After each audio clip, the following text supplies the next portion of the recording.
And welcome to the third and final part of our little beginner speed painting video. One thing that I haven't talked about, since I've kind of gone over all the preliminaries, is the speed painting itself and how it's done, why it's done, and what makes it so fast. Well, what makes it so fast is that it's done assembly line fashion. And I'm going to try and just explain that now for anybody who might not be aware how that works, but I'm certain most of you are. Um, the reason for gluing the figures with a dab of white glue onto their onto a ruler is so that you can just go down the entire ruler and paint all of one color on each figure. So for example, as I said, this entire force of 109 figures would have been 110, but I lost one along the way. He was buried with all due honors. Um, but anyway, so what I did, the horsemen, for example, were every figure here was either primered gray or was primered black, and the horsemen, these are Peter Pig cavalry, and they're a little bit oddball in that the horse and the rider come as a solid figure, so you don't paint those separately. All I did was I primered them in a machine shop gray. I dry brushed a lighter gray over the horse, and I dry brushed a white over the remainder of the figure.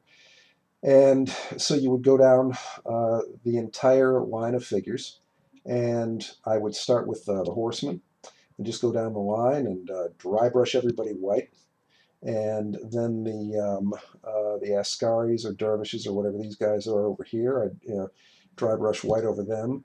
The Arab figures who are painted up as Tuaregs and the black and purple don't get any white, so you just skip that step with them and you go on to the other Arabs and dry brush white over them. Then you almost always want to do whatever the flesh is a second color.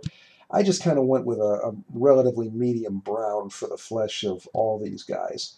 You want to do that next because hats and other things that run up into the flesh, it doesn't look that bad if you mess up a little bit and get a little bit over the flesh, but it looks very weird if the flesh creeps up onto the hat for some reason. You don't have to worry too much about that though, because the dip forgives many sins in that area. And you just go down the list over each figure until you get everybody painted up, and then you pop them off and you dip them. You want to paint light colors first if possible, because it's easier to paint dark over light than it is to paint light over dark. If you have to create a light color over a dark, it's best to do it with multiple dry brushes. But again, flesh before anything else to the extent that you can.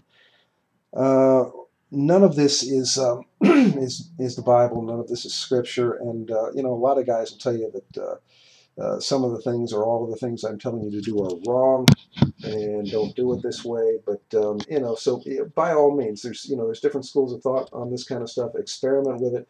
As I say, these are beginners' techniques. If you want to get really good at this kind of stuff, you're going to learn to do it other ways anyway. And just a couple of final notes. Don't worry too much about historical accuracy. First off, we don't know as much about the historical colors of different units as we think we do. Even for very well-documented periods like the Napoleonic Wars, we don't know all that much. And when you get into the Middle Ages and periods of history where people could, or areas of the world where people could barely read and write, obviously you're kind of flying by your bootstraps. And you go on to any wargaming site and you'll find all sorts of arguments over, what colors people wore and and how big the flags were, and what distinguished the generals and all this kind of stuff.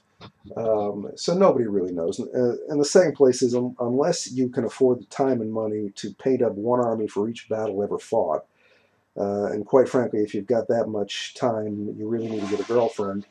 um, you ought to go ahead uh, and not worry about it anyway.